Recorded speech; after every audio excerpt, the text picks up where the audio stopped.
Welcome to SveNFL. What's up, y'all? It's Jonathan Rollins. Skip me, sorry. Two Americans living in Sweden talking about football. Yeah, man, we here.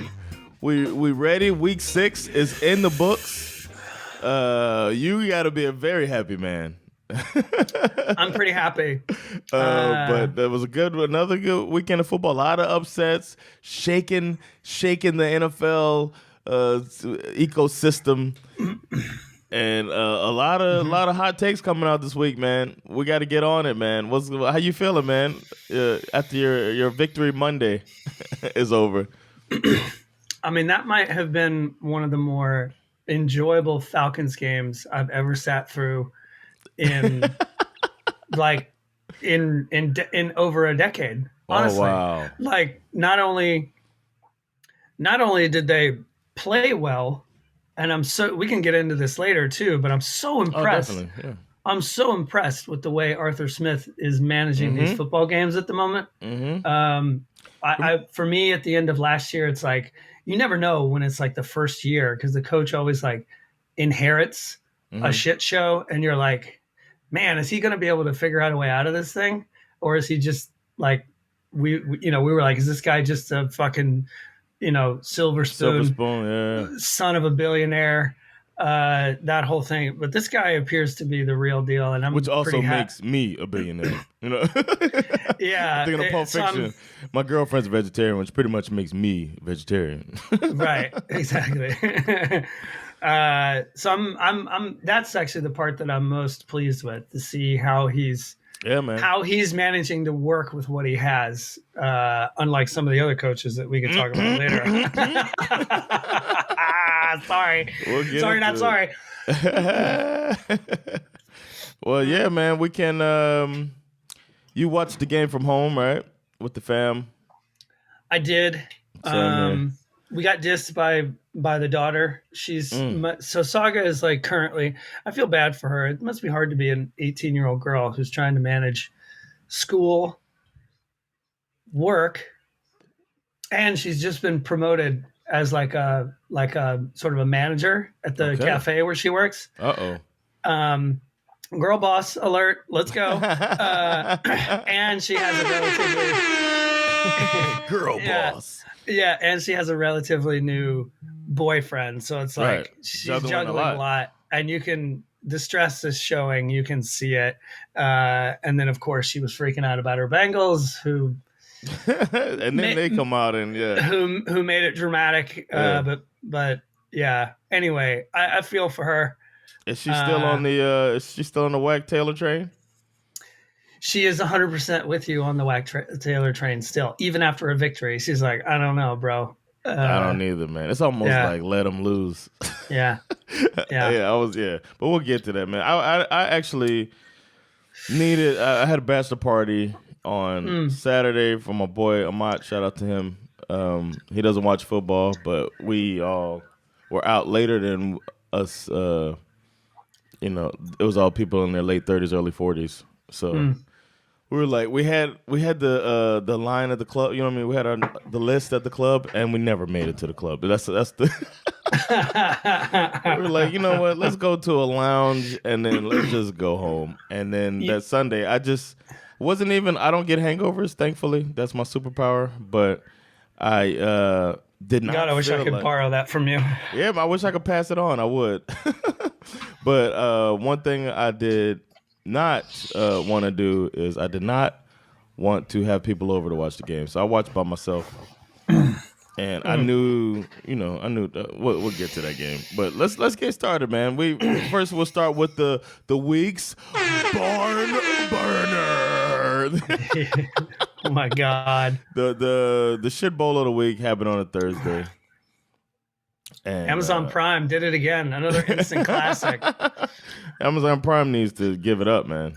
The memes that are going around dunking on Amazon Prime that's great. Thursday Night Football are phenomenal, by the way. Yeah.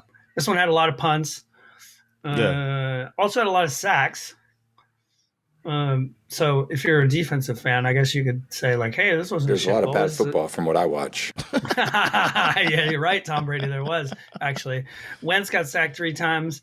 My man, former Bulldog Roquan Smith had at least 1 sack. So Yeah. there's that. He looked good. Yeah. Fields, how many times did Justin Fields get sacked? Was it 5? We hit our first parlay, by the way. I want to throw it out there for those of you following our betting journey. We actually, for the first time this season, hit a Thursday night parlay, and one of them was Justin Fields completing less than 15 passes, basically. Well, at least somebody did something good on Thursday night. I love it. He completed 14, so I was terrified.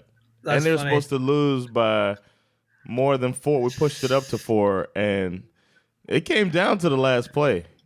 That guy got to the goal line and didn't get it across, and that was it. Yeah. I was like, man, our parlay almost got burst. I will say this. The Bears' run game was clicking. Mm-hmm. Obviously, Justin Fields led the way, but Khalil Herbert, who I like him. I think in a large way, we don't talk about him enough, mostly because the Bears are trash, but man, I really like the way this dude runs. Yeah. Big 64-yard rush. Where he could have run out of bounds when the Washington D caught up to him, but he just turned and just buried his whole body into the defender. I was like, man, I like this guy. Really like looking this for contact. guy. But then Fields, of course, blows it by missing a wide open tight end for what should have been an easy touchdown. And then they turn the ball over on downs. It's like, what are you doing? It's Fields, man. I don't. What does he need? Just time. It feels like I have the feeling. I'm sorry, I cut you off. Go ahead. Well, we might wind up being like about to say the same thing. I kind of feel like I still feel like Justin Fields is a good quarterback. I've seen him play, and I know how good he can be. But I think that if you ask him to do too much, which is true of just about every quarterback in the league, if you think about it. So this is not specific to Fields. If you ask any quarterback in the league to do as much as he has to do with as little as he has to do it with, it's probably not going to go well. Look at Justin Herbert. No, but look at Justin Herbert. Everyone was like trying to crown Justin Herbert. Yeah, I picked him for MVP. Yeah. And now, what, 6 weeks in, it's like he doesn't look special to me. Nah, he looked like, that's true. But Justin Fields, sometimes he misses people on stuff that he could have. I agree. You know what I mean? I feel like you're I right. get the vibe that he, after that first read, like, I feel like it's too complex for him right now. And it feels like he's ready to bail after the first or second read. And then he's just like, I don't know what's happening. Let me run. I feel like that's what's happening right now. But I feel, my argument for Fields, as I guess maybe in some ways I'm a bit of a Justin Fields apologist. I'm not even really sure why, but actually I do know why. It's white guilt, man. It's your white guilt. It is a little bit of white guilt because I really thought he was better than Jake Fromm when he was at Georgia, and I was annoyed that. So now you got to root for him. And then when he left and went to Ohio State and balled the fuck out, I was like, see, but college is college. You can't judge. I can't sit here and argue that he's an NFL quarterback based on his college performance. But that being said, I would argue that we still, like, part of why I think Justin Fields plays the way that he does now, and maybe he misses those reads, is that he's never been in a good situation since he came into the NFL. You know what I mean? It's only second year too, but it's got the arm talent. That's what you got to be like, well. And the problem with these guys is that once that kind of like mental, and I'm overreacting to a certain degree, but once that kind of softer version of PTSD kind of kicks in, like he just thinks he's always getting ready to get hit. Yeah, you know what I mean? Yeah. So it's like, of course he's not going to see the reads properly. If you put him on a team that has a proper offensive line with people who can catch the ball and all that kind of stuff, like I just have it's just hard for me to imagine that he's not actually better than this. Yeah. So I don't know. We'll see. Wentz, on the other hand, who we've had plenty of years to look back on to make our minds up about him, he was not much better. He was 12 for 22, 99 yards. Fewer receptions than Fields. Yeah. You are trash! In his defense, however, Curtis Samuel had a terrible drop that should have been a walk-in touchdown in this game. He had several. Curtis Samuel had more than one drop in this game. Yeah, I saw that. I apologize to myself for having to watch that. Like, the game was garbage. And then, of course, the game kind of comes down to a muffed punt by Bears. What's his name? Velus Jones. The Commanders take over on the 6-yard line. 2 plays later, rookie Brian Robinson goes in for his first NFL touchdown. Congratulations to him. Dude gets shot. Yeah, shot. He gets shot in the before the season. 6 weeks later, he's back, and here you go. So definitely congratulations to him. Fields nearly pulls the rabbit out of his hat with a 40-yard scramble that got him into the red zone. Almost found a guy for the game-winning touchdown. What was his name? Pettis. But he got tackled at the half-yard line. And in a weird, you could say it was a missed pass interference call, in my opinion. I'm not sure. It was really close. Do you want that call at the end of the game like that? Well, I mean, at this point, I guess the Bears do. Yeah. I don't even know. I don't even know what's happening right now with the referees. So yeah, that's true. Anyways, and that's what pisses me off. Yeah, nice. That's pretty good. Oh my God, Ron Rivera, we needed him. I'm going to speak my mind for a second. Oh wow. I forgot. I feel I told you to pull these, and I just completely forgot. That's good. That's better than I'm sorry. I'm done. No. It's funny because I'm not. I'm so not done. I'm never done. Yeah. Ron Rivera had the press conference of the year because he got caught up last week basically blaming his quarterback for his, or he spoke in a way that could be understood as he's blaming Carson Wentz when he's basically talking about the quarterback position and it's tough, blah, blah, blah. And then backed in the corner, he pulled out the Karen tears, man, and is trying to show like his passion. He almost said that they're trying to get him fired. Caught himself. Yeah. They want to come after you. He was like, whoa. Yeah, that was funny. But we got some good some soundboard materials out of it. Yeah. But I don't know, man. I think it's writings on the wall. This guy's gonna be gone. The whole organization is. I like Ron Rivera too, man. Former player, was on the '85 Bears team. Great defensive coordinator. Got the best out of Cam Newton that he could. Took that team to Super Bowl, and now. Yo, you know what just crossed my mind? What's up? And this is a bit of a like we were having a pre-recording conversation about the Broncos, who we will obviously talk about much later. Yeah. And their coaching situation, and like, man, who do you throw in there as coach? And we started talking about Sean Payton and all this kind of stuff. Bro, Ron Rivera in Denver. With that defense, yeah, I like it. He might need a new change of scenery. We pressed pause on that, but that just it just occurred to me when we were talking about Ron Rivera. He's probably hoping he gets like, please fire me. Yeah, man. He's tired of not having he's got a quarterback that he, and he says in the press conference basically, I wanted him. I went to Indianapolis to look at him. Yeah. But then I saw him play. And that's what pisses me off. What triggered the rant, actually, the actual question that was asked was, and I'm paraphrasing, was something like, so was it Dan Snyder who wanted Carson Wentz, or was it you? And that was actually what triggered it. He should have been like, Dan Snyder is no longer the owner of this team. His wife is. Thank you. Get real technical.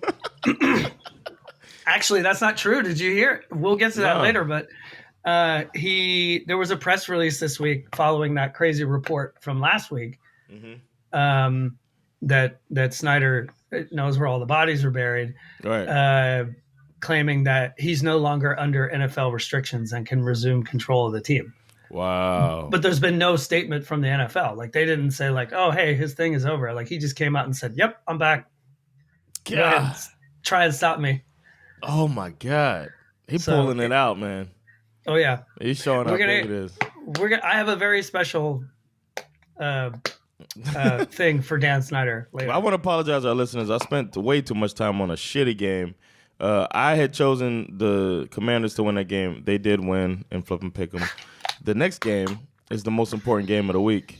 When Schif chose the 49ers, but the Falcons won. I did. But the most important part is the Falcons won the game. Thank you. Yeah, man, go take it away, bro. Obviously, I have issues with. I'm always a little afraid to pick my Falcons when they play against a team that the week prior put up. They're still not very impressive on offense, the 49ers, but man, their defense has been amazing. They came into this game with a ton of injuries for sure, but it's just hard. To me, this started out as an Atlanta revenge game versus Kyle Shanahan, who lost us the Super Bowl. Oh. Yeah, that's right. I'm not over it. Watch the fucking tape. The game was a lock. If he doesn't call 3 passing plays in a row at the end of the game, we run out the clock, and this lifetime of living with 28-3 nightmare exists only in a parallel universe that I know nothing about. Okay, so it's Kyle Shanahan's fault. I don't care what anybody else says. Mm-hmm. But fuck 28-3, because my Falcons came out here in those brilliant red helmets from my childhood, and they rolled these 49ers 28-14. How about that? Yep. Mm-hmm. Mariota was damn near perfect. 13 for 14, 129 yards. Exactly. 2 touchdown passes, 0 picks, 0 fumbles, which that's the thing I'm most happy about. He had 50 yards rushing and a rushing touchdown. That's right. I'm telling you, you got to say this motherfucker's name with no question mark. Okay. Some dude I've never heard of caught a TD pass, right? Yeah. Kyle Pitts finally caught a touchdown pass on American soil. Okay. And Kyle Pitts brought back the Dirty Bird celebration. Bro, I cannot even tell you how happy I was to see him do that. And maybe it seems like a small thing, but honestly, it kind of actually changed the way I feel about who these Falcons are right now when I saw him do that. So the game itself, obviously we got a 14-0 lead quick. One of which was a fumble, scoop, and score. How about this Falcons defense? Yeah, like making a fucking play. I mean, AJ Terrell bet the causes under on the game. Yeah, AJ Terrell causes the fumble. Jalen Hawkins scoops it up and takes it to the house. I've been like really shocked at how much better the defense is this year, to be honest with you. That being said, I knew we were going to blow this lead, which we did. Jimmy G to Ayuk, 2 touchdowns. That felt like it was going to be a problem all night long. Yeah. But then you had this 11-play, 6-minute touchdown drive to go up 21-14 at the half. To me, this is where we're getting into the territory of just brilliant game management by the coaching staff. Most of the plays were run plays, right? Like 4 or 5 yards per carry. Yep. Just moving the sticks. And running the clock. Running the clock. And showing Shanahan how to do it. He out Shanahan, basically. And when we needed Mariota to do something magical, he pops off a 15-yard run on 3rd and 12 to pick up the first down. We keep cramming it down their throats until Mariota gets a design run play. He gets the edge, trots into the end zone. He out Shanahan the whole game. Now, obviously, going into halftime with the lead as a Falcons fan is a nerve-wracking prospect. But on this particular Sunday, my Falcons PTSD was absolutely irrelevant because not only did we score another touchdown in the second half, we held the 49ers to zero points in the second half, including a drive where the 49ers had a 16-play drive that lasted over 8 minutes, and our defense was able to bend without breaking and force Kyle fuckface Shanahan to walk off the field with no motherfucking points. Bro, that is the most un-Falcons thing that has ever come out of my mouth in the history of this podcast. I'm so proud of the way these guys played. Yes, the 49ers were banged up. Fuck that. I don't even want to hear that. Who cares? No one picked us to win this game. My Dirty Birds swooped 3%, in. Right? Yeah, the Dirty Birds, they fucking swooped in. They shat on their damn heads, and they flew away with the dub. I don't even want to I don't want to get too far ahead of myself, to be honest with you, but honestly, the Dirty Bird, Arthur Smith, the way they're kind of playing, the way they're managing the game, all that kind of stuff, it really feels like the culture is changing in the A right now. I'm telling you. It don't get no better than that, baby. It's true. It really does. And people are starting to talk about, it's really fun to have, like, everybody's starting to talk about this team like, hey, don't sleep on these Falcons, man. I remember they were the fun team. And now it's like, watch your backs, everybody. Mm-hmm. Look the fuck out. They're good, man. And they're doing this without Cordarrelle Patterson. It looks like you got your coach, man. And we are quietly, I think we have we're like the fourth best rushing team in the league. Where did that come from? I don't know, man. Maybe Arthur Smith paid for it. Yeah, maybe. Maybe. But congrats, man. Even though, I mean, that goes to show that losing and flip 'em, pick 'em, the pick is not. It doesn't matter when your team wins the fucking game. Like, it just like erases all the sadness. Oh yeah. I don't even care. Matter. Then I was convinced the Patriots would beat the Browns, and that's why I picked them to do it. But I didn't know it was gonna be like that, bro. Not gonna lie to you. Okay, look, we talked a lot last week about Bill Belichick pulling his dick out and showing everyone how big it is. Yes, we did. Okay, in this one, he not only pulled it out, but it felt like every time Jacoby Brissett tried to throw the ball, I could swear that Bill's dick got a little bit bigger. Yeah, man. Right? Because Brissett was awful. Yeah. I mean, 21 for 45, 266 yards. He had a touchdown pass, but he also had 2 picks, one of which was on the second play from scrimmage. He also got sacked 4 times. And of course, Bill did what Bill does. He eliminated the opponent's biggest threat. My man, former Bulldog Nick Chubb, had only 12 carries, 56 yards, and 0 touchdowns. That's still over 4 yards a carry. You know, that's as much as I want to give Bill Belichick credit for that, in all honesty, if you looked at the game closely, it wasn't like he eliminated Chubb. It was really more that Stefanski just like abandoned the run. Exactly. Which is like, why? They got blown out.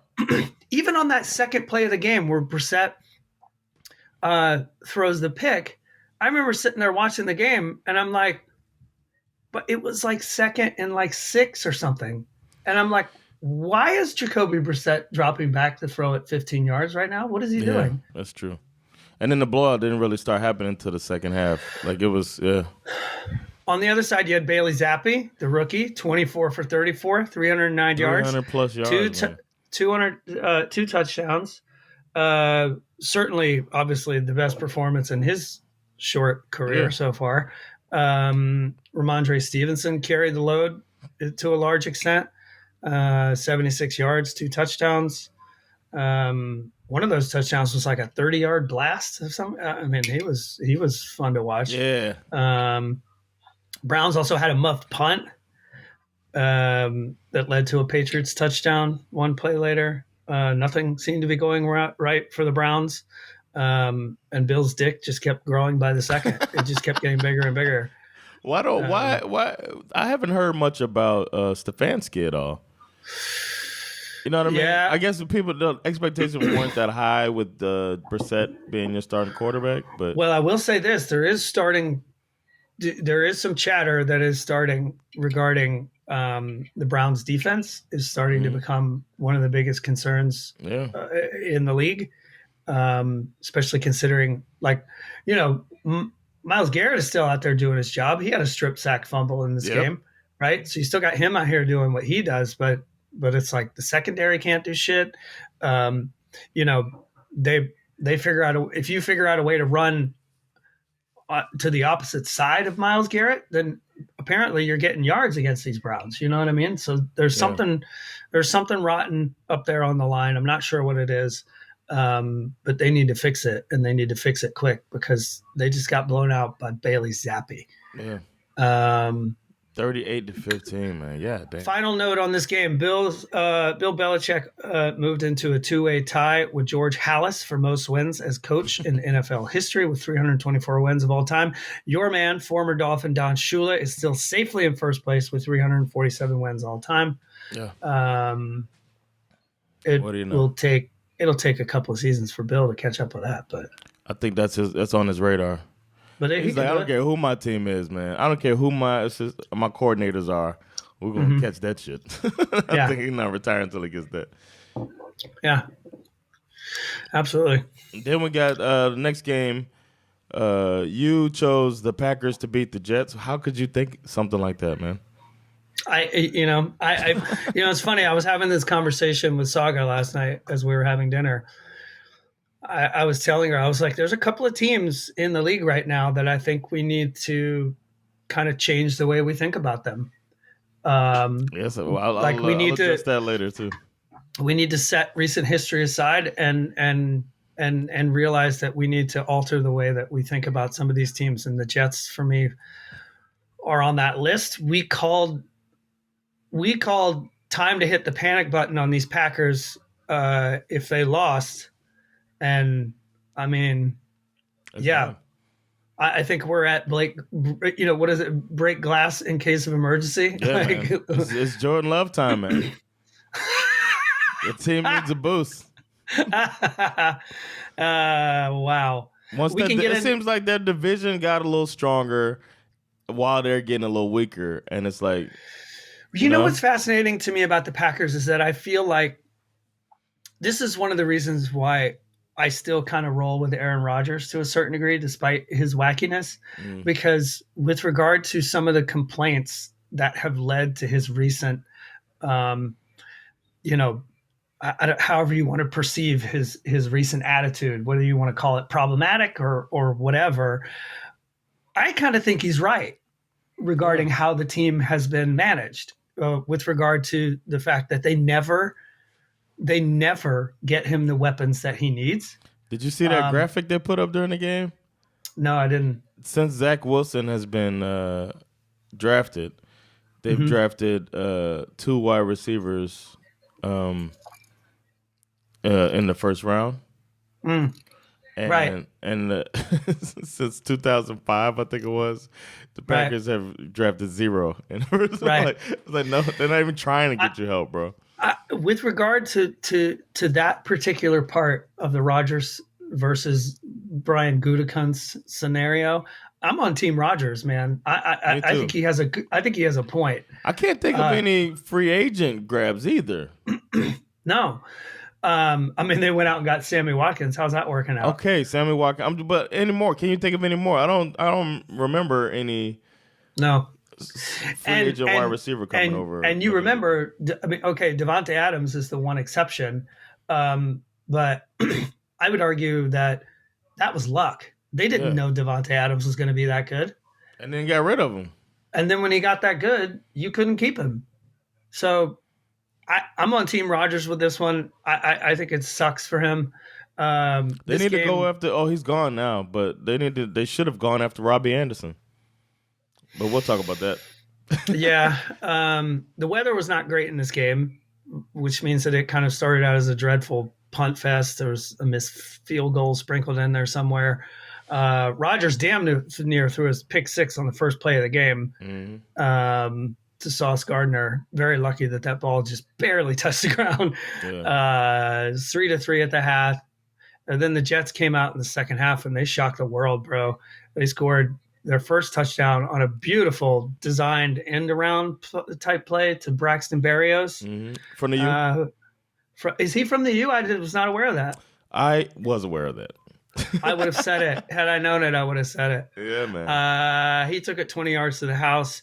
The next Packers possession, I mean, the second half basically turned into the Quentin Williams show in the second half. This guy for the Jets. Yeah. Sacks Rodgers.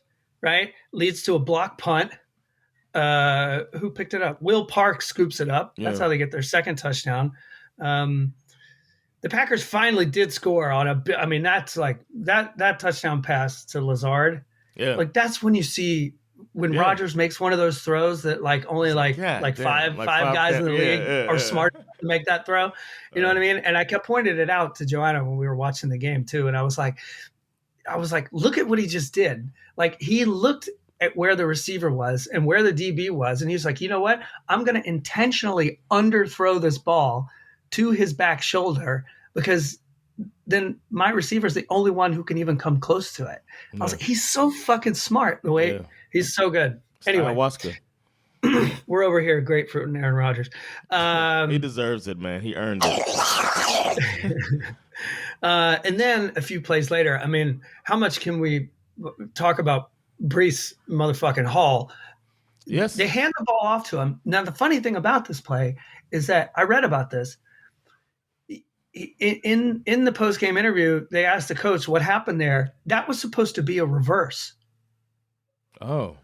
They handed it off to Breece Hall. He was supposed to hand it off to one of the receivers. That's why he was cutting straight across the line.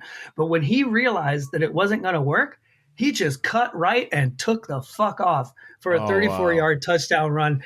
For your football IQ to be to be at that level as a rookie. Yeah. What is he? He's probably 22 years old. Yeah, probably. You know what I mean? He's like, shit, that's not going to work. I'm just going to fucking take off and score this touchdown. How about that?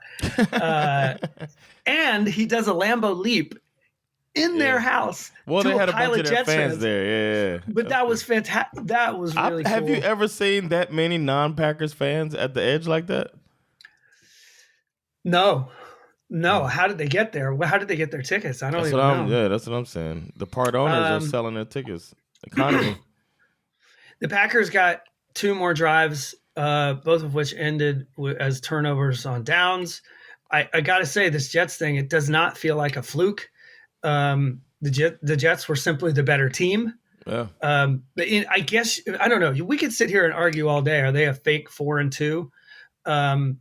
Maybe the Packers are not who we expected them to be. I don't know.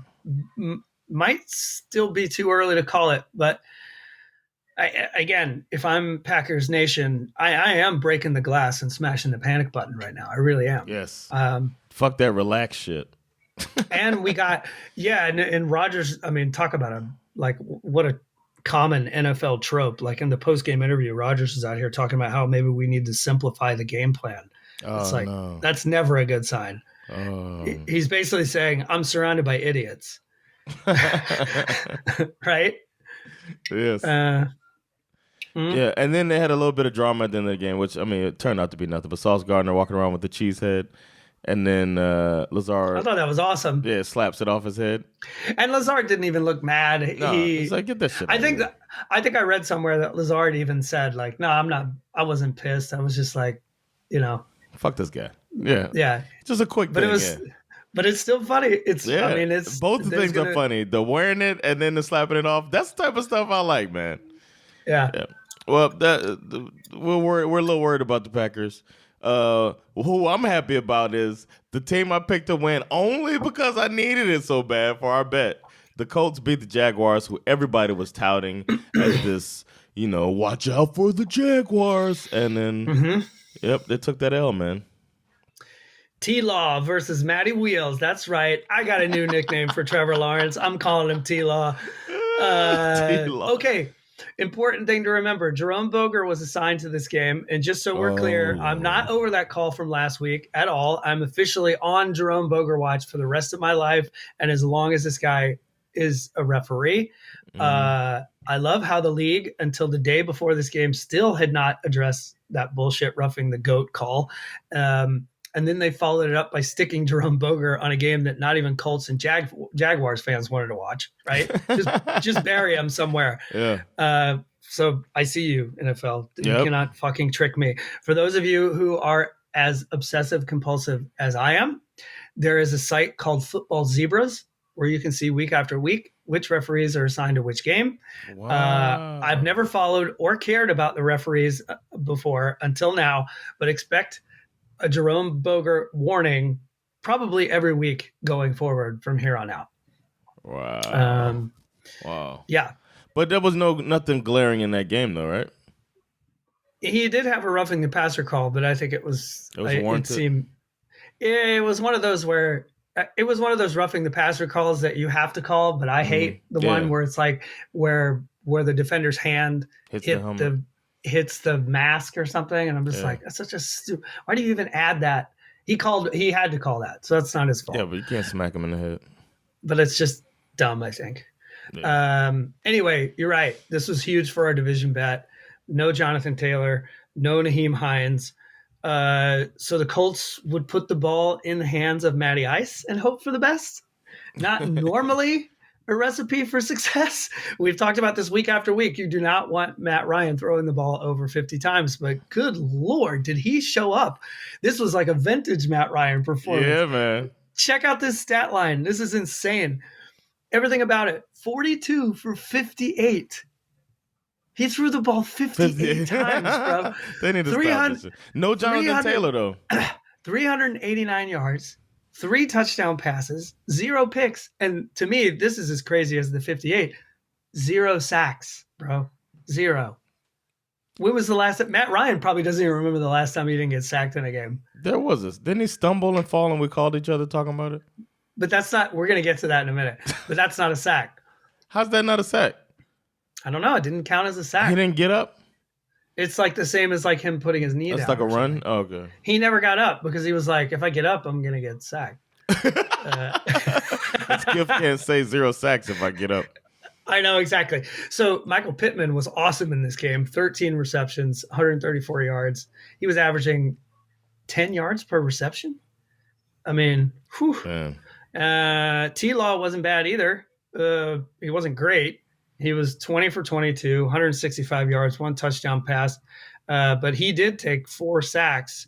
And at least there was that one that really killed it. It was so Matt Ryan, that sack. It was like a 15-yard sack that took them out of the red zone, right? They were like on the edge of the red zone, and he takes a 15-yard sack. Ironically, right in front of Matt Ryan. Yeah, I think I was. Were we watching together? Because we were on the phone for a while during that game. I think we might have seen that he out Matt Ryan. Exactly. and I'm sure Matt Ryan was standing there on the sideline saying, I feel your pain, son. Sometimes you know how relieving it feels when you just take a sack that takes your team out of field goal. Have you ever seen this Jags running back? What's his name? Jamichael Hasty? He's no, the guy but I love that name. I hadn't heard of him. I love the name. Well, when I looked it up, I was like, how is this a name? He spells it capital J, lowercase a, and then capital M, YCAL, Jamichael. Okay. Jamichael, it's a weird spelling. Yeah. Anyway, 60-yard touchdown run to make it 14-3. But he was like, he had some real pop, that guy. Yeah. The Colts, late in this game, they took a 26-21 lead on a pass to that massive tight end that we spoke about before, the one that he's so big that Matt Ryan can't even miss him, Jelani Woods, 6'7", 6'7", 253 pounds, big fucking dude. I don't understand why they don't just throw it to him every time they're in the red zone. He's so big. Yeah. He's so fucking big. In this game, Matt Ryan passed your man, former Dolphin Dan Marino, for 7th all-time in NFL QB passing yards. Wow, congrats. He only needs 2,000 more to pass Philip Dagnabbit Rivers and 3,000 more to pass our old friend, Rapey Roethlisberger. So shit. Definitely rooting for that.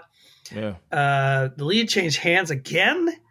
The fourth quarter of this game was turned out to be one of the more entertaining games of the day. The Jags went on an 18-play, 84-yard, 10-minute drive. T-Law to Christian Kirk. They failed. He needs to get that tattooed on his neck, by the way. Anyway, say his face. Sure. Yeah, that's a thing now. They failed to get the 2-point conversion, but they're still up 27-26 with about 2.5 minutes to go, right? And then this drive. This drive is so funny, okay? And this is I'm walking up to our phone call, which is very funny.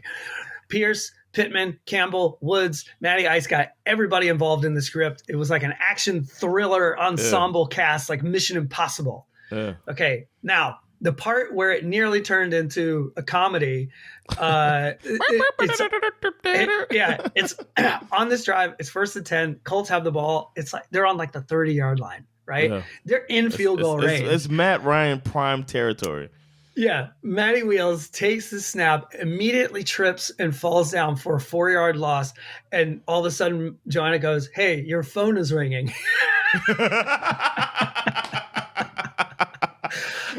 I pick up the phone. We just laughed. I answer, and Jonathan is laughing so hard that he can't even speak. And because of our numerous conversations regarding Matt Ryan's ability to do shit like this, he didn't even have to speak. I knew exactly what he was trying to say. No words were necessary. Laughter was all. I was like, "Yeah, I know," and it was so funny. And then we hang up. We talk for a minute. We hang up the phone, and almost immediately we hang up the phone. Matt Ryan. I'm certain that he could hear you and me laughing all the way from Sweden. Yeah. He's on 3rd and 13. He drops back, only needing a field goal to win. Yeah, the defender nearly chops his fucking legs off at the knees. He says, "You know what, Jonathan? You know what, Schif? Fuck you guys." 32-yard multicolored rainbow pass dropped right into a bucket into the hands of Alec Pierce for the game-winning touchdown. Matt Ryan's 45th game-winning touchdown drive of his career. He's only 2 behind your boy Marino, 9 behind the all-time leader, the so-called GOAT, who can't beat the Steelers or keep a wife. So yeah, fuck you, Tom Brady. Oh, damn. Matty Ice, cold as fuck, in the clutch. Let's go. Colts. And in the press conference, he said, "They wrote me off. I ain't right back though." I can't imagine Matt Ryan ever saying something like that. No. Ever. Man, well, good. I love that story, man. That was great. And I'll say, and I love, and to be clear, like, obviously Matt Ryan is a former Falcons coach. Quarterback. Correct. Not the coach. I am wishing him well. I'm one of those fans. Like, I really hope the best for whatever he has left of his career. Yeah. And it makes me happy to see him do well. Like, I never blamed the Falcon situation on him.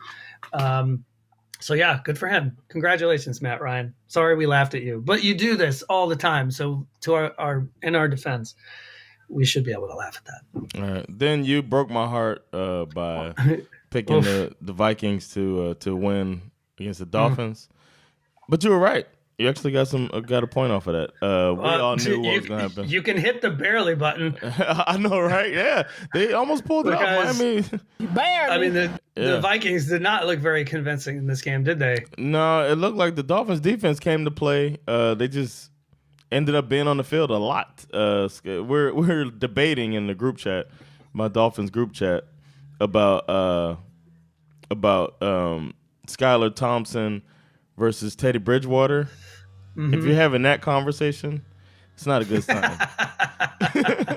But I always maintain that it's better to have the more seasoned guy in with the way that game was going. But if it weren't for a Waddle fumble, Miami could possibly tie it up, and then they were only down 1 score.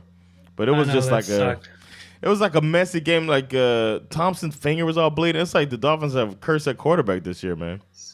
He had his hand on the helmet. So, yeah. I don't know, man. Not much to say about it, except for I watch more Red Zone than I normally do on a Sunday. You know what's crazy about this game? And I read about this later. The Vikings had almost 8, 9, maybe even 10 drives that were all 3 and outs. Yes. Miami went nuts with 3 and outs. I mean, I'm still kind of scratching my head, like how they managed to win this football game. Miami couldn't do anything once they got the ball back, though. Like Skylar Thompson, you could tell that it's a 20-page playbook, and he's only capable of 3 of them. You know what I mean? And then they bring in Bridgewater because Thompson hurt his hand, and then Bridgewater, he's at 8 pages. I don't know. It was just, and then sometimes he just does like weird stuff. Teddy Bridgewater, he is what he is, I mean, obviously it took a while, but Dalvin Cook showed up when they needed him most. Josh Justin Jefferson had over 100 yards. Adam Thielen caught a nice touchdown pass. The Vikings are funny. They're finding ways to win, though. They're a 5-1 team. Yeah. They find ways to win. It almost never looks pretty. Yeah. Like they either start hot and then fade off, or they struggle and then they catch fire. It's weird. I've yet to see them play an entire 4 quarters, like a complete game. But somehow 5-1, they make it work. And and as far as the Dolphins, I'm not hitting the panic yet. They're 3-0 with Tua, 0-3 without him, and he's back next week. So I'm with or without you as a friend of mine. I'd be ready to see this team. Like I hate it when a team they were so fun to watch in those first 3 games. They're new. You know what I mean? Now. Yeah. And then exactly. That's a great word for it. And then it's like, man, I really want them back, just for no other reason than my own personal entertainment. That they're just a fun football team to watch when he's there. Yeah. So I'm excited for that. Then we got the Bengals played the Saints. I picked the Bengals to win, and they won. Barely. Yeah. I mean, let's see. You had Who Dey versus Who Dat. 2 teams deeply confused regarding the incredibly obvious nature of a basic NFL schedule. Like, just look at the schedule, bro. You can see who they are or who that is.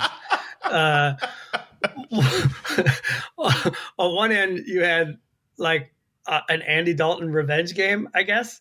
And then on the other end, you had what we had talked about last week, which was like, if the Bengals lose, it might be time to hit the panic button. Joe Burrow showed up to this game in a game-worn LSU Lamar Chase jersey in the building where these dudes went off and won the NCAA national championship a few years back. I thought that was pretty cool. And while they did not even come close to matching that performance, the LSU performance, that was like they were on another planet that night. They did manage to slowly and methodically take control of this game at the moments when it really mattered the most. The Saints' first TD was off of a muff punt, right? Mm-hmm. Burrow kind of shook it off and led them on a 12-play touchdown drive. Alvin Kamara was a problem all night. And I don't mean in the club. That's right. Kamara has officially been charged for assault and battery for beating the shit out of that dude the night before the Pro Bowl last year. Okay. No idea when to expect a suspension, but yeah, he's been officially charged, and I think they're suing him for like $10 million or $20 million or something. I don't know if you ever went to TMZ to see this dude's. TMZ. In one way, I like them, but like they're the ones who will always show you what really happened, which is kind of why I went there. And they got this picture of this dude's face after Kamara and his buddy beat the shit out of him, and it's not pretty. Anyway, he had nearly 100 yards in this game, but no touchdowns. Rashid Shaheed was another name I'd never heard before. Did you see the way this guy could wiggle? Yeah, man. He was very funny. shifty. Like a lot of people, they were saying that Eli Apple got cooked by somebody who like was not even in the fantasy at all. People like looking and trying to pick him up, and they like couldn't pick him up. There was a funny moment in this game, and maybe we're talking about the same moment, where one of the Saints receivers got open, but Dalton overthrew him, and he couldn't pull it in. And they were like, it was really good coverage by Eli Apple. And then they cut to the replay, and Eli Apple falls down. Yeah. I'm like, was it? Was it really? I was like, what are they talking about? Yeah. The Bengals were not fooled in the slightest by Taysom Hill, who had only 5 carries for 39 yards. That being said, the Saints did take a 20-14 lead into the half, but could pretty much only manage field goals after that, if I remember correctly. Mm-hmm. Thanks in large part to a textbook Lou Anarumo adjustment at the second half, and a flip of the switch, turning the lights up on the Joe Burrow, Jamar Chase show. They had a 7-play, 74-yard drive that ended in a Jamar Chase touchdown.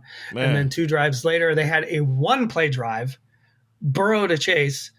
Chase bounces off his guy, twists away like he does. That looked a lot like... Stays in bounds.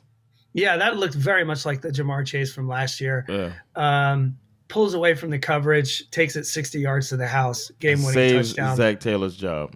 Yeah, Bengals D rolled out and turned the Saints over on downs, and that was pretty much the ball game. Yeah, man. Yeah. I'm, you know me, how I feel about one Zach Taylor, but they got some talent on the team, and they got a really good defensive coordinator. He might be somebody. We're talking about possible head coaches. Anarumo might be. People might start looking at him. True. Well, the Bengals, you know, they came away with a victory at a very important time, and they really needed it. I would have said definitely hit the panic button if they lose this game, because it feels like it's a winnable game. The Bengals should beat the Saints, period. Their defense is not who we thought they were. There are issues in the secondary. It's almost like you'd say that their coach is bad. Well, there's that, but there's also this discussion. People are starting, you know, because now we're 6 weeks into the season, people are starting to kind of take a second look at the fact that the Saints let CJ Gardner-Johnson go. And they're starting to take a look at what replaced him. And the Honey Badger is not playing well. So people are starting to take a second look at that decision. And I don't think they are, man. They wouldn't be. I don't think they like that. They don't like that. Is Winston done for the year? There's also discussion that they may be handing the starting job to Andy Dalton. I don't know how I feel about that. I don't either. I think Winston has a. I don't know. Okay. I don't know. I honestly don't know. I mean, think about how bad they played when they had Winston. Like how few points they were able to score when he was in the game. At least they're able to put up some points with Andy Dalton. Well, it says he's supposed to be back. I mean, he's available. I'll put it like that. I know that, but that's why when they asked the coach in the post-game interview, they're saying they're saying like, well, we're discussing a lot. Like they're being very weird and vague about it. Wow. Maybe Bengals. The Bengals, they needed this victory and they got it. Especially given that they have probably their toughest game of the year coming up next week as they play my Atlanta Falcons. It's going to be crazy in my household. We might be the only household on the face of the planet that circled Falcons v. Bengals when the fucking schedule came out in May. Hey, once every 4 years. Well, now with this new schedule type, man, maybe every other year or something like that. If you both win the division or something. All right, Ravens Giants was the next game. You picked the Ravens to win. Why would you do that? Well, because I just assumed that the Ravens were a better team, and in all honesty, and we'll work our way into this, but the Giants are one of those teams that I feel like I have to change my mind about a little bit. For me, this was another revenge game, in my opinion. This was a legit revenge game, in my opinion. Defensive coordinator Wink Martindale fired by the Ravens last year, even though their real problem was, you know, a combination of like major injury issues that they had on defense, as well as Harbaugh coaching like a fucking algorithm. Wink quickly gets the gig with the Giants because they were like, what? You fired him? Are you nuts? And he has been a huge part of why this team is far more relevant than we ever expected them to be. And 100% the reason why the Giants won this football game, period. The defense was lights out. We saw something you almost never see in this game. A Justin Tucker missed field goal. Yep. We saw another rare situation, which was a Kenyon Drake touchdown run. He was balling. He was. He had 10 carries for 119 yards. He was great. Yeah. We definitely have not seen a performance like that from him in a while. You know, he used to be the backup to Josh Jacobs in Raiders, Las Vegas. He played for the Cardinals. He played for the Dolphins. Yeah. We also saw something that we've literally never seen before, which was a Wan'Dale Robinson touchdown catch because he's a rookie. First TD. Very nice. Good job. Lamar Jackson was running all over the damn place per usual. 77 yards on the ground, but he also threw a pick at a very bad time. Fumbled the ball twice. The second one being the game icing play for the Giants, pretty much. The pressure was making him make bad decisions, man. Like they had constant pressure on him. He kept having to like run around and try to force action, and then it caught up to him with 3 turnovers.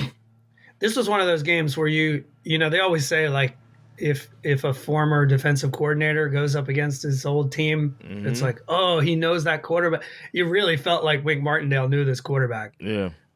Like really. Yeah, but that being said, the weird thing about the Ravens is like it was again one of those games where you just kept thinking like they're getting ready to pull away, but you know Wink and the D were just not gonna let that happen. The Ravens, I think they're that kind of team that they just know how to shoot themselves in the foot for some reason. Exactly. They outrushed. Listen to this. This is insane. They outrushed the Giants 211 yards to 83 yards. They had more total yards, 406 to 238, but they were terrible on third downs. They were 4 for 10 on third downs. Giants were 7 for 14. The Ravens had 10 penalties for 75 yards in this game, plus the turnovers. I mean, some of these things are fixable problems, but when you overlook them, they can absolutely lose you a football game. You know what I mean? Yeah, man. Rushing to fire that guy might be their undoing. Our thing went away too, man. Our cash out.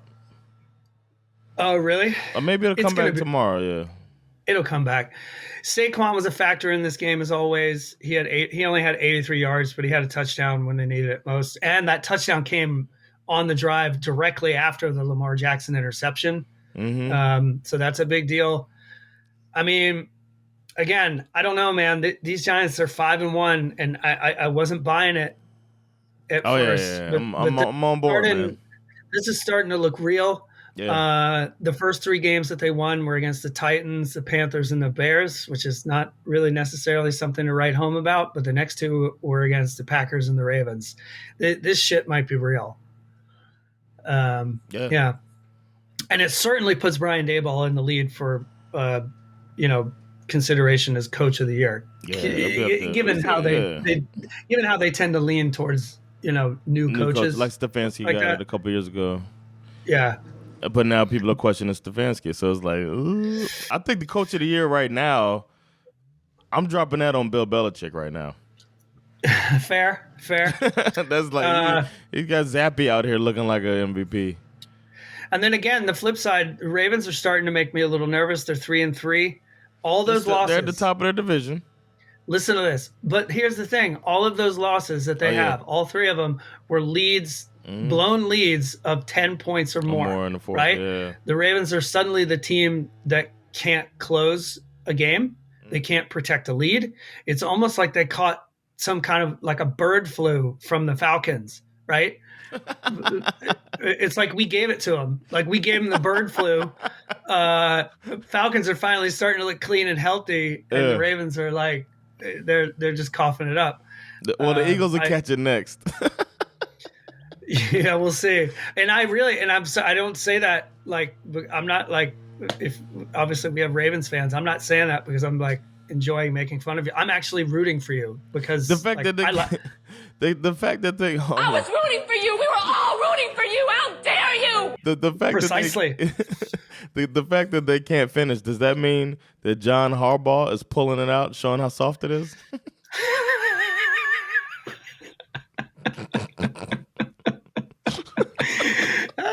I need some fucking Viagra Cialis or something. Yeah, give him some Cialis. Speaking of Viagra Cialis, Tom Brady was going up against the Steelers. I mistakenly thought the Bucs, who were the top team in the NFC South. They might not be. It might be your boys. However, They were going up against what many were saying is the worst team in football. They can't get it together. And then the Steelers came out and kicked them in the mouth. To me, this was funny. When I thought about how this whole thing played out, I couldn't help but think that Mr. I don't throw the flags, who coincidentally does not know how to keep one of the hottest chicks on the face of the planet emotionally perhaps even sexually satisfied, showed in this game that maybe losing his family was not quite worth the 2022 NFL season. I'm thinking this dude never should have unretired is what I'm trying to say here. Yeah. The rapey Roethlisberger era kind of has ruined the Steelers for me in a large way. I haven't not cheered for this team to win a football game this much since the Lynn Swann era, honestly. Rookie Kenny Pickett looked pretty good early. Yeah. Got a concussion though, man. Yeah, he led his team early to an 11-play, 6.5-minute touchdown drive. His first NFL passing touchdown. So congratulations to him for that. And Najee Harris, who despite the touchdown did not do very well on the ground again.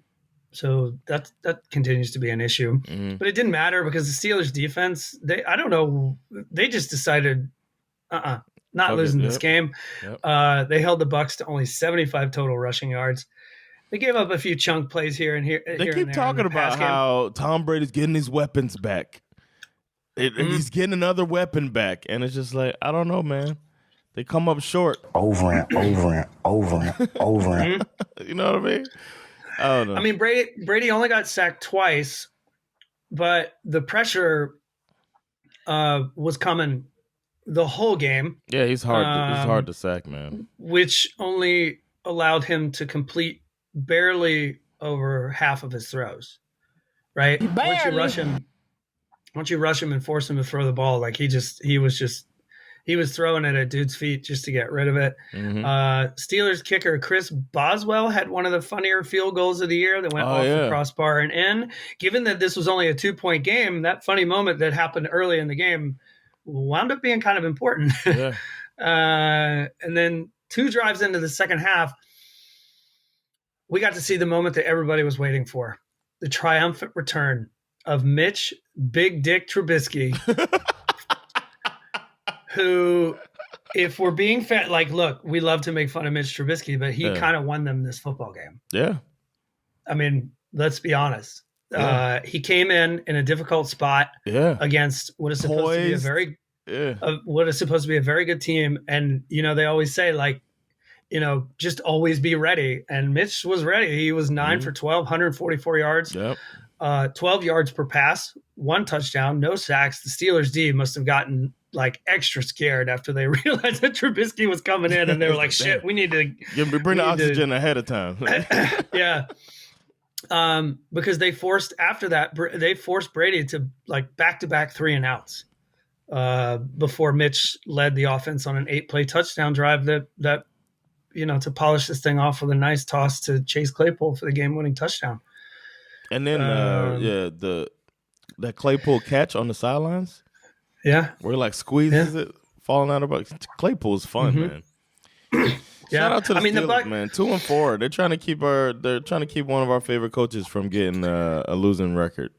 Absolutely, and the Bucs, to their credit, they did fight back. They scored, but they didn't score on the 2-point conversion. I mean, man, Brady was pissed. The way this clip that's going around with it, you see him shouting at his guys on the sidelines. It was I felt like it was like the coaches said, "Look, guys, we're all out of tablets. Can you go buy? You guys are gonna, yeah, we're all out of tablets. You're gonna have to stand in and let Tom, yell at you guys because Microsoft won't send us any more tablets. He keeps breaking them. It's bad enough that Microsoft tablets are, these wannabe iPads that nobody wants to buy. And then every Sunday, Tom's out here fucking smashing one. They just don't want to. Quick question. Yeah. Quick question. How long of a leash does Todd Bowles have? Because it's kind of the same team. I guess they're winning the division. If they end up with I think he gets the whole season. Because it looks messier than it is. They're 3-3. They're still at the top. They're tied for the division. But it's like, I don't know, man. Some people are making a big deal about the fact that Brady didn't travel with the team on Friday because he went to Robert Kraft's wedding. I don't know if that's a big deal. I think everyone's just looking for something to dunk on, but we do not care. Yeah. But anyway, right, I love watching Tom Brady lose, and I like watching him whine like a little bitch on the sideline. So it was a good Sunday for me. All right. The Panthers were playing against the Rams. You picked the Rams for some reason to win that game, and you were right. Yeah. Mm-hmm. Even though it was looking like we might have had a coach firing renaissance again. We had panic button and week after a head coach gets fired, all wrapped up into one game. Yeah, man. We also had a very weird story coming into this game regarding Cam Akers, who was listed as out. First, it was reported that Akers would be out of the game for personal reasons. And then on Sunday, we learned that the personal reason had something to do with like philosophical football differences between Cam Akers and Coach Sean McVay. I think Stafford might be racist, man. Well, he is from Georgia. So he don't throw to black people. No, he was throwing to black people that day. Yeah, which honestly, this like philosophical differences, this is the nicest way to say that these two dudes had a big fucking argument. Yeah. Right? Otherwise, why would you don't keep him out of the game? Nah. You know what I mean? Especially when you it's the weakest position on your team. Besides the O-line, maybe. Anyway, it appears that his time, I'd be shocked if Cam Akers doesn't get traded before the deadline. Anyway, not sure what to say. Looks okay. I really don't know what to say about this game other than the fact that the Rams won. It's not like it looked pretty. They were down 10-7 at the half, looking awful out of the gate against a team that was forced to start PJ Walker under center. Yeah. But they picked it up second half. Panthers were scoreless in the second half. I don't know much. This was a bad game. It's not like the Panthers got the lead by way of PJ Walker anyway, because my man, former Bulldog Matthew Stafford, throws his pick six. He was like, "Sure, here, take it." That was bad, dude. Did you see that that pass was intended for Cooper Kupp, and he missed him so bad that he actually threw it to the guy who was covering Skoranek. Yeah. It's like, what are you doing? As your man, former Bulldog. However, one thing that we can't forget is that part of the reason that the Panthers couldn't score is because Cam Akers wasn't the only drama. Robbie Anderson left the field after like trying to fight an assistant coach. Yeah, and then he got into an argument with his wide receivers coach. Yeah, what? And then it got so bad that Wilkes kicks him out of the game.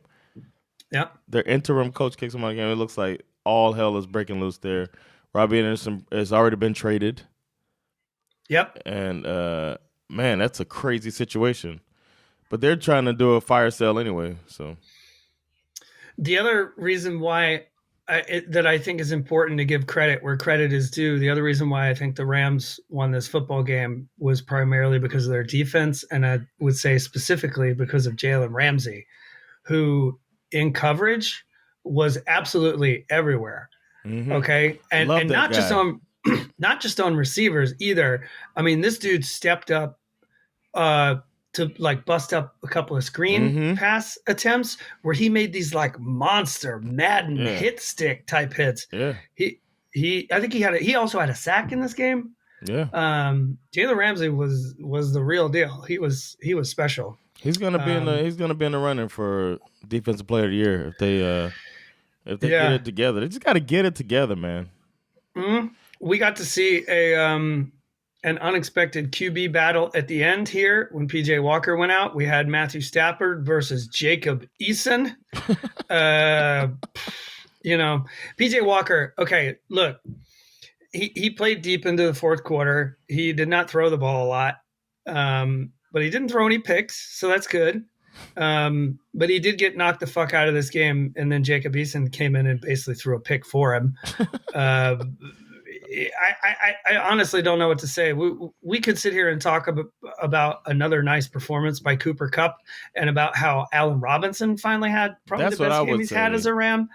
He had a touchdown catch. He had 63 yards. He had another really fantastic catch right by the sideline, little toe tap, toe drag swag. That was nice. Yeah, he's gonna be. He's getting into the offense.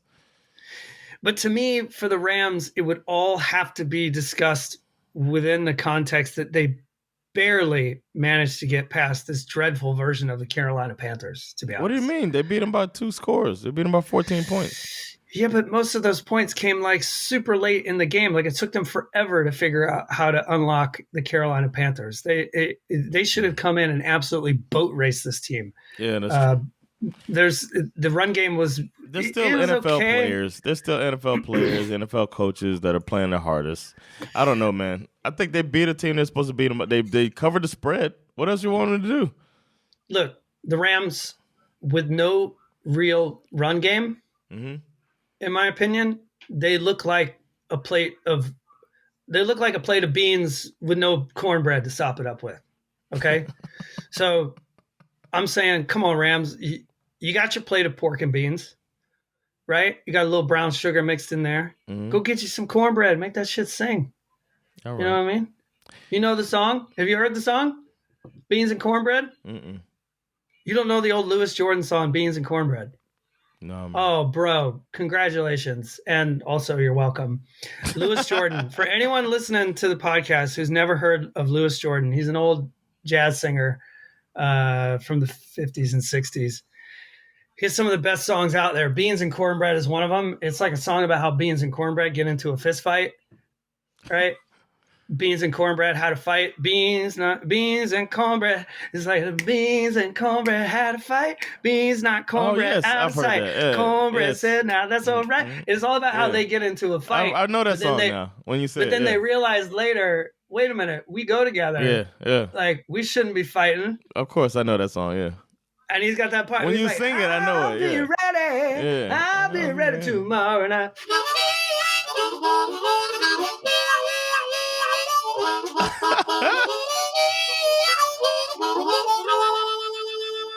Okay, Schif, I'm Ellen. See? Beans and cornbread. Beans and cornbread. Yeah. It's in a lot of movies and stuff, too. Everybody listening, go Google or Spotify it or whatever you do, TikTok it or whatever the fuck happens today. I didn't know that the song was called Beans and Cornbread, but it makes sense. Yeah. Beans and Cornbread. He's got some other great songs too. Ain't nobody here but us chickens. Ain't nobody here at all. He's got some great songs, dude. I knew these songs. When you sing it, I know it now. The stuff you just hear at the Sunday cookout or whatever. All right. We had an upset. That I called. That's true. That the Seahawks would beat the Cardinals. That's true. And I was not. I don't know. I just was certain that they were going to win this game, and they did. Seahawks beat the Cardinals. I love it. This game is funny to me. I mean, this was obviously a potential shit bowl of the week as well. Yeah. But this was like, it's funny because like I think coming into this game, every football analyst was essentially calling for an offensive explosion because nobody trusted either one of these teams' defense. Yeah. And it went completely the opposite. Yeah. For the most part, it was like a field goal fest. I didn't expect an offensive explosion from the Cardinals. I don't know. I've lost all faith in the Cardinals. It's time. I think that the logic was that everybody was expecting an offensive explosion by way of just terrible defense on both sides of the ball of the field.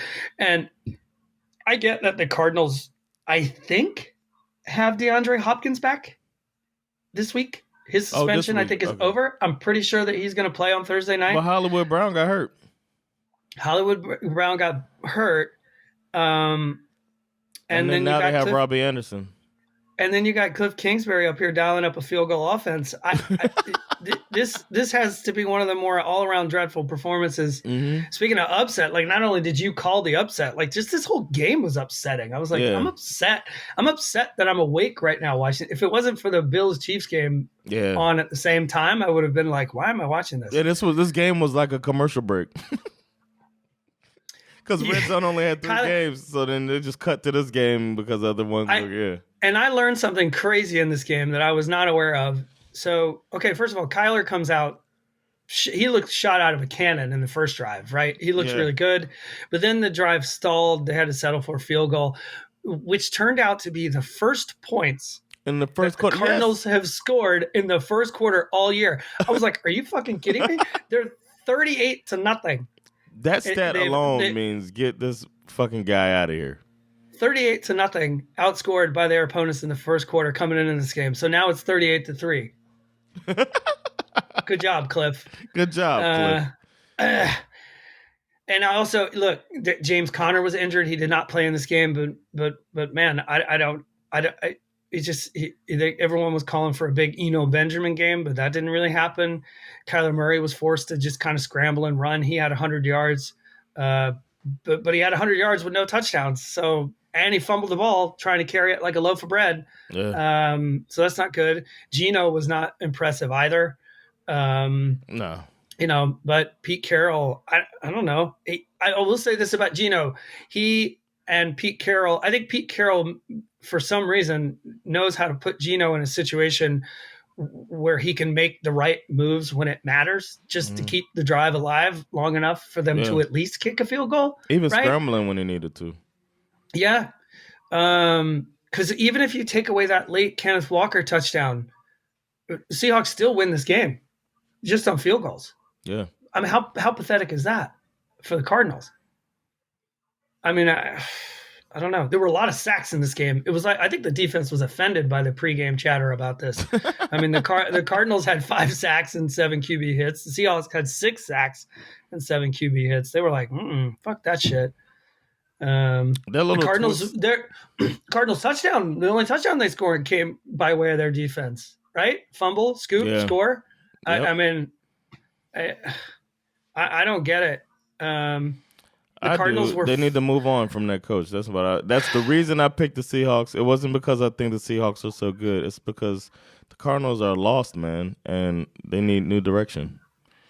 The team is unwatchable. Yeah. And there's so much stuff they have too, man. It's like, I don't know, man. It shouldn't be that way. This, to me, I can say definitively 6 weeks into the season, this extension that they gave Kingsbury and the GM before they gave Kyler Murray his deal has to be the biggest head scratcher of the NFL so far for me.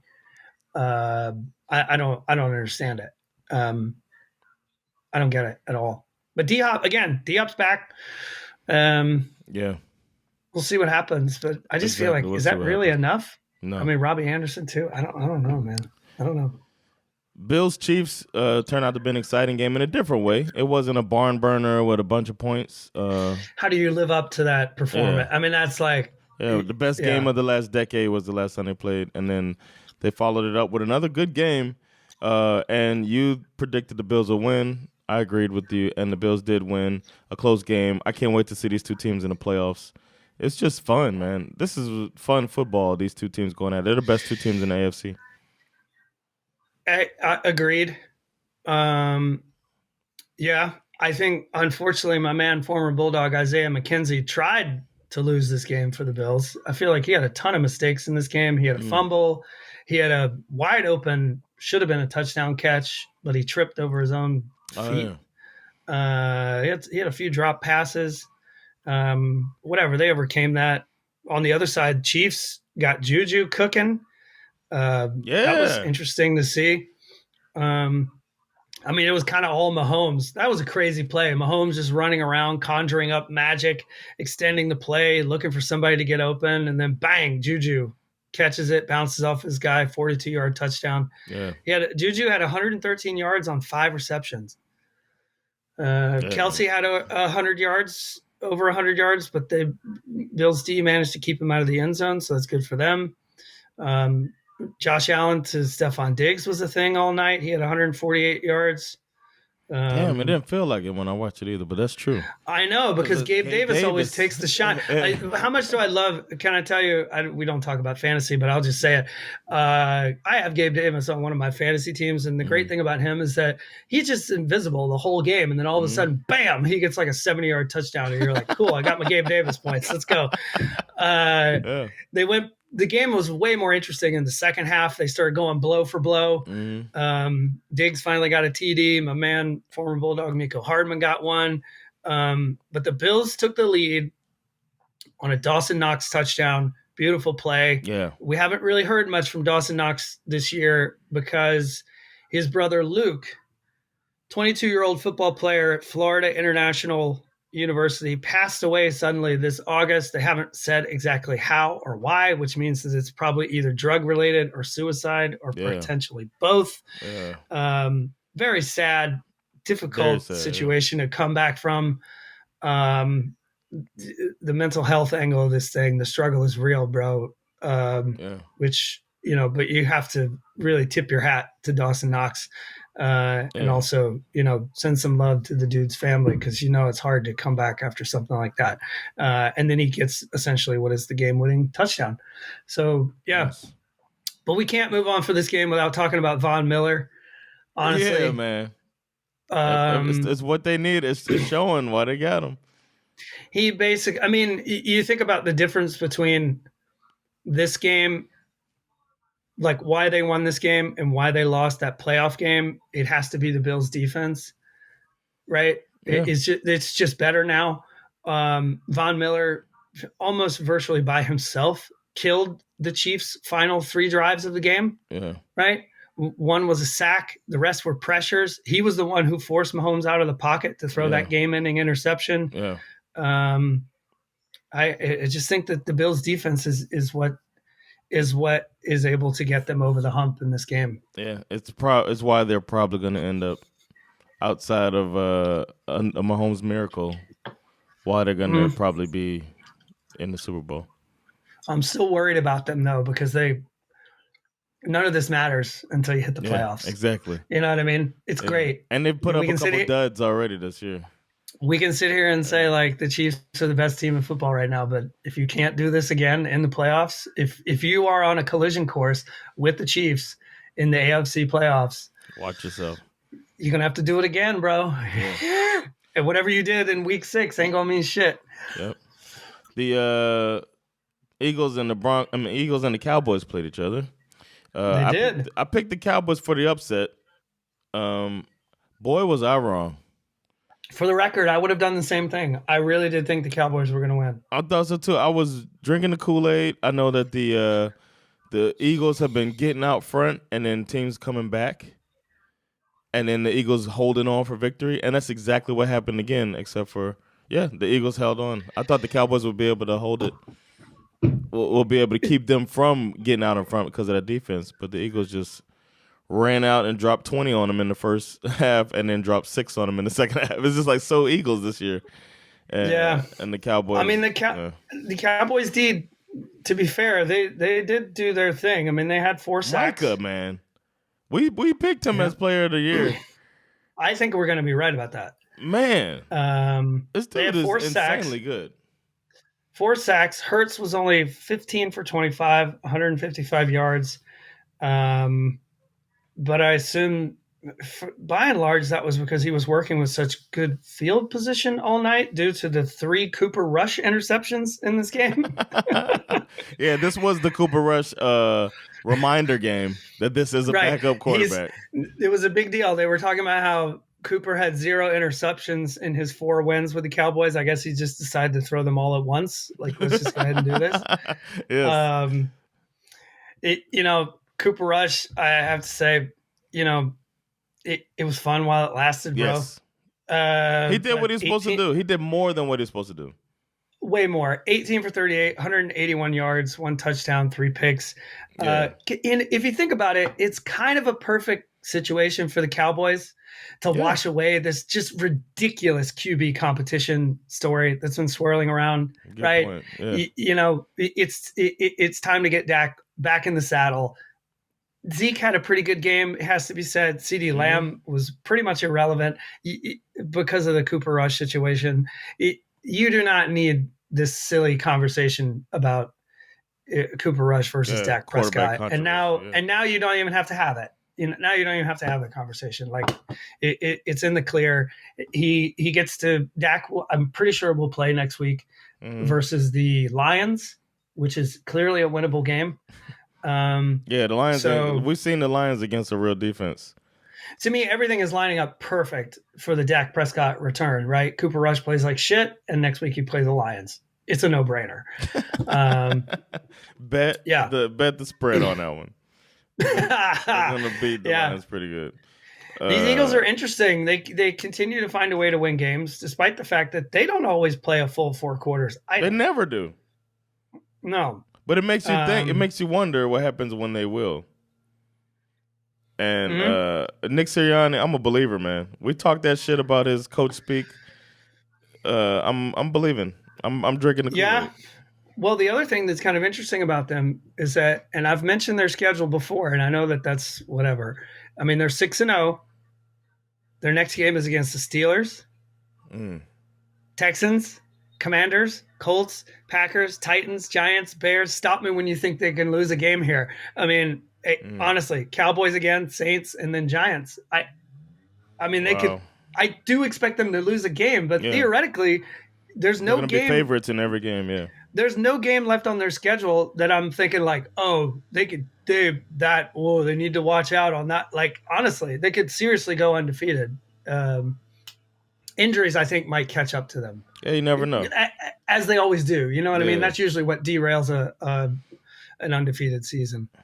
The Giants also look pretty frisky too. So it's like, I'm really interested to see what happened. Yeah. I think maybe they'll split with the Eagles. They'll go 1-1. You know what I mean? I can see that. I think Cowboys too could split with them.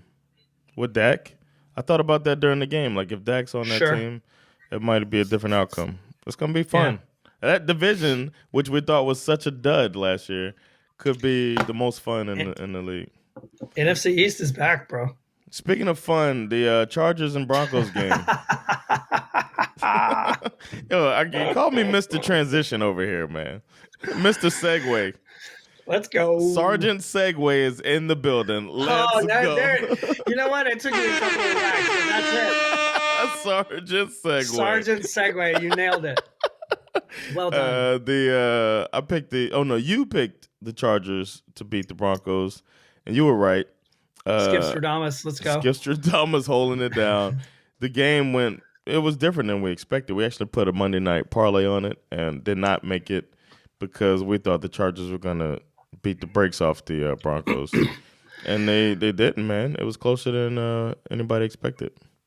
Before I went to bed Monday night, I began to scribe a letter.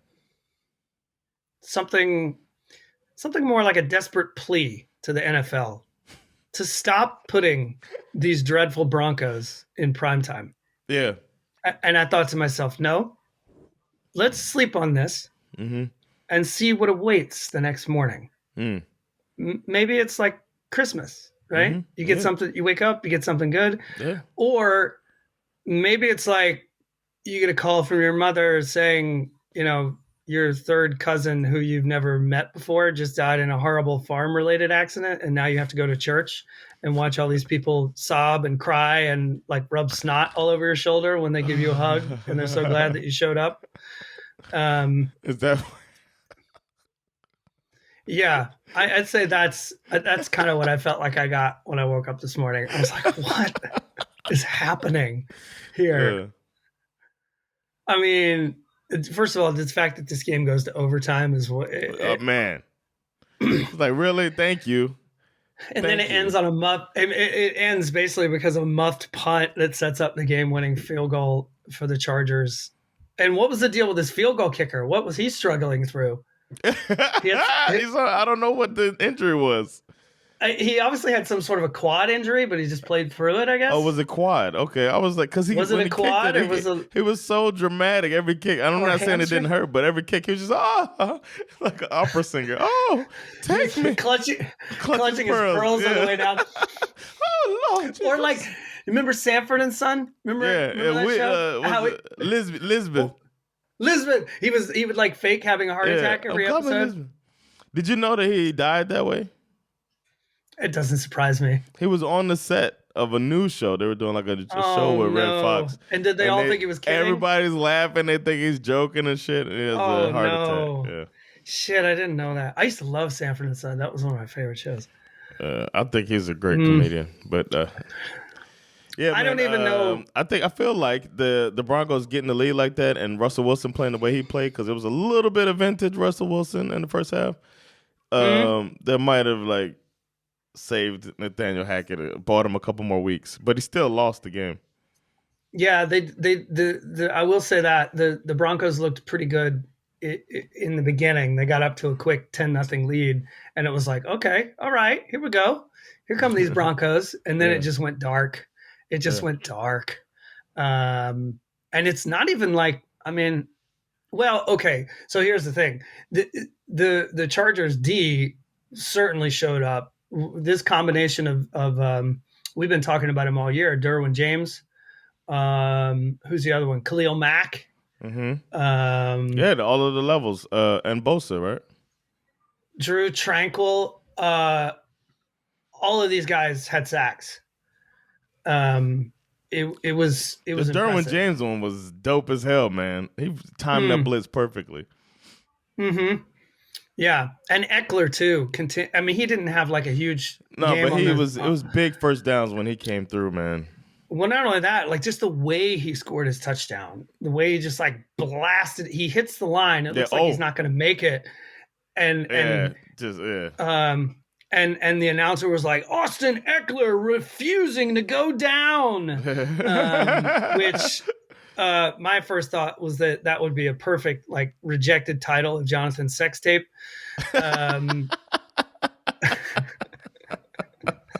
No. I would not. I don't.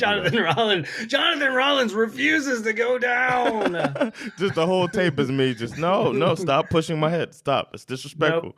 Nope. No. It's just a hand on top of your head, and you're like, nope. No. I refuse. You saw the title. This is not going to happen. Look, this is another disappointing loss for the Broncos. It's sort of certainly. Whatever. Everyone will forget about the way this game played out for the most part regarding the Chargers, but they too, like the Rams, in my opinion, two bad coaches, man, are just not that impressive, or not as impressive as we were all expecting them to be. And I get a lot of bad football from what I watch. Totally. I don't know why they couldn't get Mike Williams involved more in the game. Yeah. He only had 2 catches for 17 yards. Broncos have a good defense, man. Yeah, it's a good point. But it's like, I mean, I just feel like, I don't know. This was just a terrible. I guess on paper before the season started, this made all the sense in the world. You got, the hot, young, sexy Justin Herbert versus the old, middle-aged, cringy, Russell Wilson. I gotta add that to the soundboard. Broncos, let's go. Broncos number 1. His hype video. Let's go Broncos all the way, baby. Yeah. It's so bad. The Broncos country, let's ride. That's what it is. Broncos country, let's ride. Broncos country, let's ride. Yeah. And I have to be fair, as an actor, I've been there where they ask you to just rattle off different versions of the same thing. Yeah. And I'm the sure one you that they do pick, it better than him. The one that they pick always sounds like they always pick the coolest one. Yeah. But when you see them all 6 of them crammed together, it looks dumb as hell. I said it like that. Broncos country, let's ride. It looks dumb as hell. And you feel dumb when you're doing it too. because you'll do one and then number 2 and number 3, you know in your head that they sound exactly the same, but you're trying to convince yourself that maybe they were just a little bit different. Like, no, that one had a little little something voice extra. inflection, yeah. No, that was the same, bro. Can you do it again? It's like my father, when he first came to Sweden, first time I ever came here, and he started hearing the language and stuff, and he was trying to say like goodbye. He was like, so is it heydo or heydo? And I was like, Neither. It's neither, and you just said the same thing twice. So I've been my new thing when I'm watching a Broncos game is looking on the sidelines and trying to figure out which coach is the interim.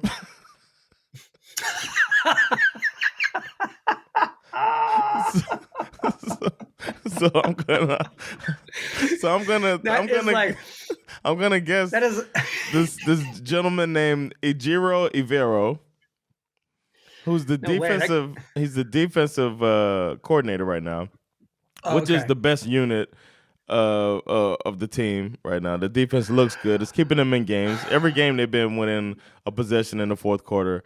But this guy also used to be the secondary coach, pass game coordinator for Sean McVay's Rams. So there's no way he's not going to be. Lock it up. Good call, dude. Good call. That's my guess right now. Good call. Nice. So I really respect the nerdy deep dive on that. That was good. Good call. I was like, what is he talking about? And then the more you talk, the more I agree with you. Yeah. All right, let's get some superlatives out of the way, man. Who's your real MVP? Okay. Bear with me. I got one that's left field too, man. Go ahead. I actually had a premonition going into this week regarding who would be the next this week 6 MVP. Okay. And in this vision, I saw a man who was simply tired of having his good name called into question. Uh-oh. So he put on his white breeches. He put on his black jersey. Okay. And then he put on his brilliant red helmet. He walked out onto the field and he played a near perfect game. Sure, he only threw 14 passes. But he completed 13 of them. Didn't throw a single interception or incompletion until late in the fourth quarter. And okay, fine, I get it. You're gonna say to me, Schif, he only threw for 129 yards. To which I would say the field is only 100 yards. Like I don't understand why you need to throw it much further than that. Okay, it's a whole field. It's a field in the I would corner. also say that he threw 2 touchdown passes, no interceptions. He rushed for 50 yards. He had a rushing touchdown with his legs. Did I mention that his QB rating was 95.8 yards and his passing rating was 144.6? Two metrics that I admittedly do not fully understand when it comes to how those numbers are even produced. I just know that it looked good. Okay. It was good. And I know that it came through on my Instagram as like, hey, look at this. This is good. Notice I haven't even said this man's name yet. You don't need to. Because by now you should all be saying his name already. You know him, you love him, and maybe he wasn't technically the best player in week 6 by all of those other stupid metrics that everybody seems to care about, but he was the man for the moment. He did what he had to do, and he knows. We know that this week, realistically, there is only one MVP. It's Mr. Flying Hawaiian, Marcus Mariota, the real MVP. Let's fucking go. You're the real MVP. I'll put him back to back. And I'm saying that, look, I'm crazy, but I'm saying it honestly this week because I don't know. This might be the only week I could logically say that out loud, so I'm just going to go ahead and get it out of the way. Do it, man. Do what you got to do. Mine is left field as well, man. Go for it. It's Kenneth Walker III. Ooh, I like this. Of the Seattle Seahawks. Yeah, some other players had some flashy stats and whatnot, but Walker went workhorse and put that throwback Pete Carroll punishing run style on display with hard-earned, heartbreaking run after run against the hapless Cardinals. Seattle was able to stick to the game plan even when the Cardinals started bringing it back closer, thanks to Walker's tough running in crunch time. And because of that, I'm going to have to say the Kenneth Walker III. You the real MVP. Yeah. I like that. That's legit. That's a good one. I want to do my trash first. I also want you to do your trash first. Okay. Well, let's just say that works out perfect. For my trash, I'm staying with the same game. Mm-hmm. Okay. I only like to give MVP to a player that won a game. And it only seems right. That being said, because of the actions of this week's trash, I was able to give Kenneth Walker the MVP. I say that because Cliff Kingsbury basically ensured the Seahawks won that game with his bad coaching. 9 points. The Cardinals put up 9 points, with 6 of them coming from a blocked punt. So the offense, with Baby Yoda himself, only managed 3 points in the first quarter.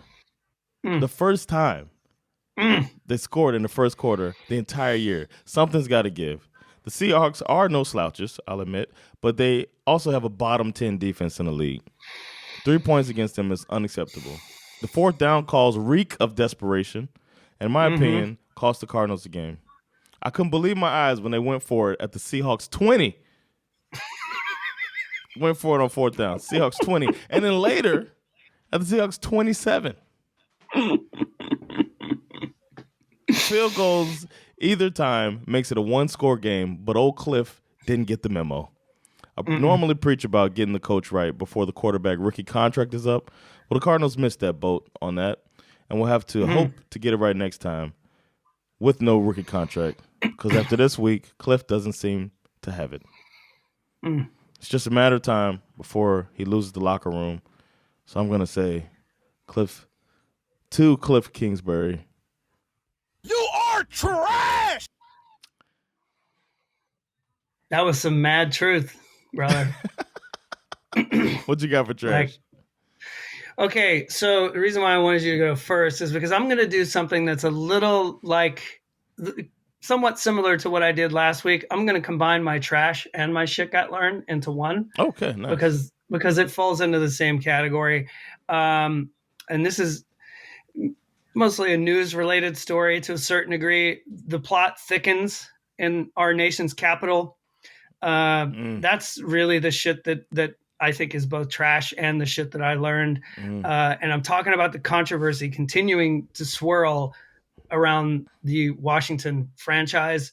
A huge ESPN report dropped like a bombshell this past week, claiming that owner Dan Snyder feels that, quote, the NFL knows they can't fuck with me because I have too much dirt on the league, end quote. It also claims that Snyder hired a private investigator to dig up said dirt on Goodell and some of the more influential owners, such as Jerry Jones. Probably did not have to dig too deep to find that, obviously. And something he has already been found guilty of, actually, hiring a private eye to harass his sexual harassment victims. Oh, really? Which is pretty gross. Anyway, go read the report and decide for yourself, right? It's pretty long. It's on ESPN. But I will say it's extensive. It appears to be very well sourced and not the type of article that someone like ESPN would drop if they couldn't back it up.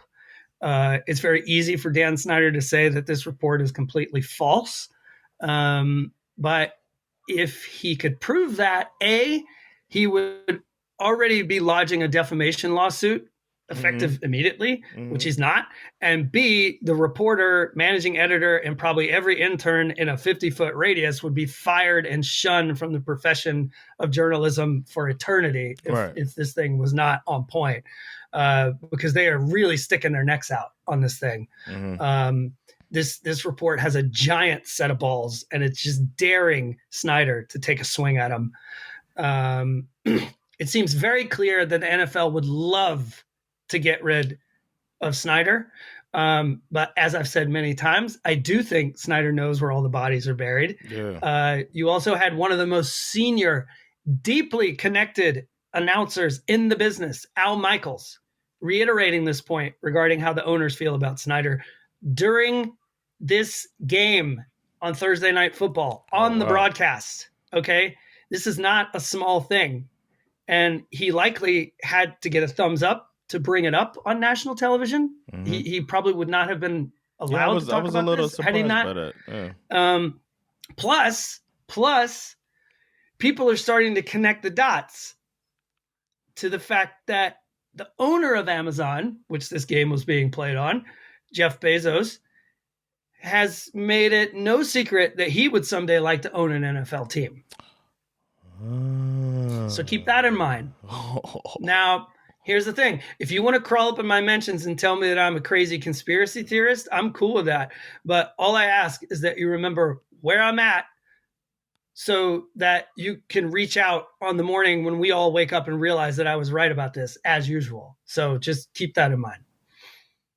Damn. So that's some trash and shit got learned. Mm-hmm. And a conspiracy theory. That's some like trash, shit got learned, Skipstradamus, all in one. So fucking stick that burrito in your mouth. My shit got learned is the basement needs to be reevaluated. We all laughed at some of these teams that were supposed to be the bottom of the barrel this year.